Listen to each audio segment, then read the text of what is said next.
Does the MC9 Prime live up to the hype, and is the recoil numbers going to be more or less recoil than this Xmacro? Today we're going to be doing a deep dive into these two handguns, looking at the recoil, the ergonomics, and kind of determining which handgun is going to be a better option. If you guys like this video or you end up learning something, make sure you like and subscribe. Jumping right in, we are going to be doing top to bottom on these handguns, starting with the MC9 Prime slide. Right off the bat, the slide here has a lot more going on. There are way more slide cuts on here.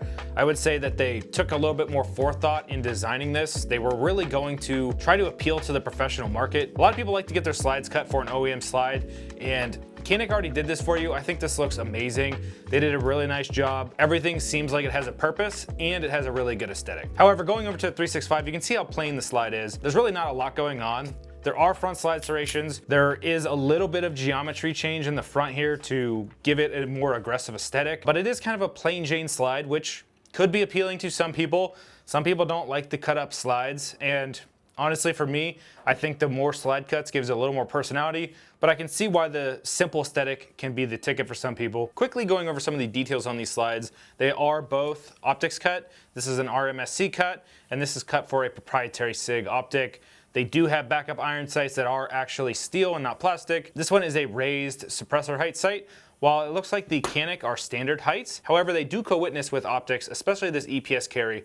I think this is one of the better co-witness systems I have seen. It's very low, but if your optic does go dead, you can easily still use the backup iron sights. The Canik is going to have a lot more safety features on it. You can see there is this striker indicator, so when the gun does go bang, it does go away, and then there is a loaded chamber indicator. So while they are trying to appeal to the professional market, they're definitely appealing to the entry-level consumer market with all of these safety features you usually see with entry-level handguns. With the Sig 365, there are no safety features. Honestly, that's not surprising. Honestly, say I might prefer it. I really don't need all the extra safety features. However, some of their barrels do have the loaded chamber indicator cut, so if you did look, you could see some brass. I think this is a great way of doing it. However, it does fog up the front of your optic really bad. So if you are gonna be throwing an optic on here and it does have the loaded chamber indicator cut, it is going to fog up your glass and get really annoying. And of course, both of these guns do have porting, which we are going to save for the recoil portion of the comparison of these two guns. So if you want to see the recoil numbers on here, stick around for later in the video. Moving our way down into the frame itself, I really like the point of aim of this Canik. It feels very natural to point this gun. I also really like the ergonomics. All of the primes come with this magwell on here.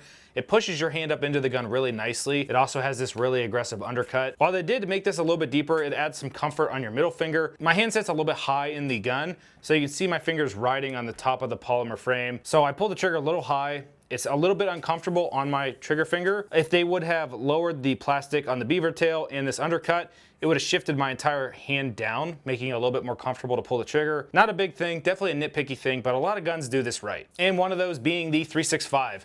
My hand fits perfectly on this gun. There's not a lot of pressure on my index finger. There is a little bit. I'm still sitting a little high, but not nearly as high as I am with the Prime. They do have a nice undercut in here. The beaver tail height in comparison seems to be very natural. This gun still points very natural. It definitely feels rounded everywhere. It's kind of like holding a mini oval, whereas the Prime feels a lot more rectangular. I will say both of them feel great to me. I really don't have a preference. I am used to shooting this Xmacro frame. We've done it on a lot of builds. I got tens of thousands of rounds through these builds. So for me, it feels very natural. And I really don't think there's a clear winner here. For some people, there probably is if you prefer the oval frame or the rectangular frame. If you come from polymer handguns, I would say the 365 might feel a little more natural. Whereas if you come from maybe a 2011 style background or a 1911, the Canik Mete might feel a little more comfortable. So now talking about the stippling of these two handguns, I think the Mete just is a clear winner here. It is a really fine grip texture, but it's very aggressive. It bites into your hand really nicely when you are firing this handgun, but it's not really aggressive enough it would hurt your stomach. It's on the edge, but it's not quite as aggressive as guns you see like with the Smith & Wesson M&P 2.0. This is way softer than that, but I will say it's riding the line. I would be tempted to wear an undershirt with this, but I ultimately think it would not be that big of a deal. Taking a look at the Xmacro, this has been kind of my favorite grip texture for a little while now. It is not as aggressive as the Prime, but still aggressive enough it feels great in your hand. It does bite down, and it's probably the perfect grip texture for concealed carry. I don't think it's aggressive enough it would hurt. Both of these guns do have a backstrap system, which is nice. You don't always see this with subcompact handguns, so we're not even gonna talk about too much. Both of the guns do have a great system. Both of these guns have great mag releases. I really like the profile and shape of the Xmacro. It feels very natural. It's not sticking out super far, so it's comfortable to push.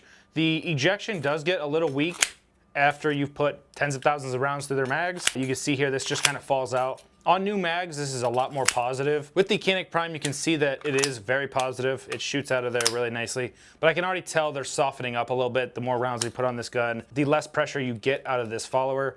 So just keep in mind, new mags, these guns are both pretty much identical, very positive. However, I will say I like the Prime mag release better. It just seems like they put some engineering and forethought into this. It is rounded to kind of fit the profile of the frame. However, it does extend a little bit further than the XMacro. The button is really easy to push. The spring feels to be the right weight. It's a little bit heavier, I would say, than the XMacro. The XMacro spring is a little bit lighter, but ultimately, I think both are great mag releases. While we're talking about the controls, the slide release on the Mete Prime is really large. It's really easy to hit as well. I will say reloads were a breeze with this handgun. To me, this very much resembles Walther slide lock slide releases. I like it quite a bit. And on the 365, this is a lot smaller of a mag release, but for me, it's never been an issue. I've performed a lot of reloads with the XMacro or 365 sized slide releases, and they've never been an issue. So just know that the Canik Prime is going to have a larger one that is easier to hit, while the 365 is just a little bit smaller. And moving our way down to the trigger itself, the Mete Prime has a very interesting trigger. The trigger safety is almost the entire width of the trigger, which is fine, I think, if you're carrying a Kydex holster, but it does leave some room for some safety issues. I think if your shirt got stuck in here, it could pull the trigger pretty easily because the safety is pretty much the entire width of the trigger. Or if you're running a leather holster, that could get caught in there really easily. And that's why I think a lot of these gun companies only do like half of the trigger width, just the middle portion of the trigger. So if the trigger is this wide, just this much of its safety right down the middle, so that if anything comes from the sides and grabs that trigger, it cannot pull the trigger. It does have a little bit of take up. It's very lightly sprung, so there's not a lot of spring tension. You hit a really nice solid wall, and then the trigger breaks in a very short distance. It's very tactile, and then the reset is very positive and tactile. So the spring pushes you forward, and you hear a really nice click. So I think the Canik Prime trigger is kind of phenomenal, honestly, for a subcompact handgun. Moving our way over to the 365, I've always liked these triggers. So there is going to be a little bit of take up as well. I would say the trigger placement is a little bit better on the 365, meaning the length of pull is longer. So the 365 is here. I would say the Mete is back here. So it's a little bit tighter. For me, I have medium to large sized hands. I prefer the 365 a little more. I can shoot it a little bit quicker because instead of my finger pulling the trigger all the way back here, I have room to move my trigger finger, which just gives me a little bit more ability. Looking at the break of this trigger, there's a little bit of take up, a nice solid wall, and a longer trigger pull. You're gonna have a little bit of a rolling break with the 365. And then on the reset, it is going to be tactile and positive. You can really feel that spring pushing your finger forward. I like the breaking point a lot more of the 365 than I do of the Prime. I think if this trigger was moved a little bit further forward, maybe about right here at the breaking point, I'd be able to shoot a little bit faster. You know, this is just literally my opinion on how large my hands are and how fast I can shoot these guns. When it comes to the triggers themselves, I think the Canik has a better trigger, but I like the length of pull a lot more in the 365. Moving our way to the very bottom of the frame, the Canik is going to come with a magwell, and while there's really not a large chamfer going on with this, I think it does help a little bit. They did a nice job of building in an integrated magwell that's doing the majority of the work here. And then they put on this aluminum sleeved magwell to kind of further extend that a little bit. I had no issues reloading with this magwell. It's not the biggest one in the world, but for a carry magwell, I think it's pretty good. Moving over to the 365, you can see we have a Herrington Arms 365 Xmacro magwell in here. If we were to remove this, the magwell's not great.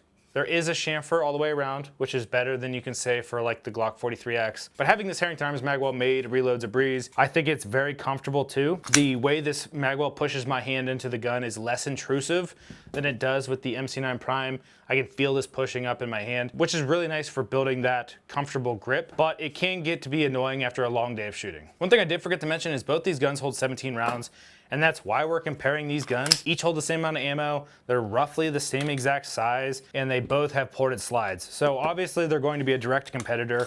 And this size handgun is pretty much my favorite sized carry gun. It is slim, it holds 17 rounds, and it's incredibly easy to conceal carry. Right now my current carry gun is a Glock 19.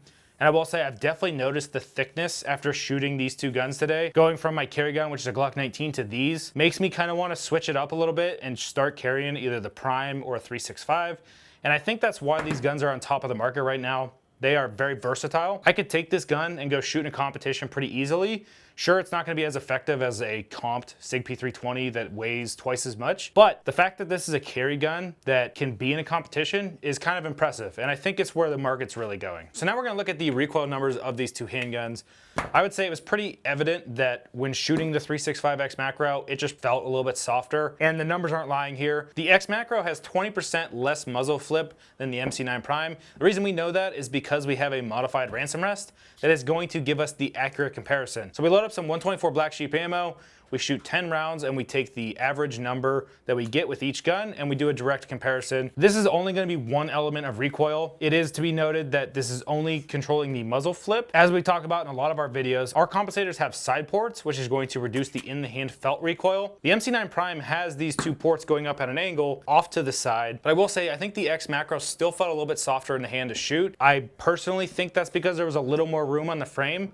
The magwell wasn't pushing my hand all the way up into the frame itself, whereas the Prime felt a little bit cramped. So could be placebo, it could be the fact that this gun just felt a little smaller, so it felt a little snappier. I'm not sure, but at the end of the day, the Xmacro does shoot a little bit softer than the MC9 Prime, and I think that's important information. We get a lot of comments about the porting on this gun, thinking that it could be a replacement for your traditional port styles or even compensators. That's just not the case. Compensators and obviously regular traditional porting is going to be more effective than this slot porting on the MC9 Prime. So now you guys know all the information about the guns, but what do they actually cost? The MC9 Prime is going to be $699, and the Xmacro is going to be $799. Now, this is without the lights and the optics and the magwell on the 365. So keep that in mind when you're looking at these two. The Canik is definitely amazing value for what you pay. You get a lot out of this gun for $699. Shockingly, a lot out of this gun. I was impressed by the gun before I even knew the price, and now it's even more impressive. So what I think Canik is going for here is professional shooters, new shooters at a great price, and I think they definitely knocked it out of the park. However, the 365, it has better recoil numbers. I think the ergonomics for larger hand shooters is going to be better, and there's an entire ecosystem built around it. This gun has an FCU system that is going to allow you to scale this up and be a lot more customizable with a 365. So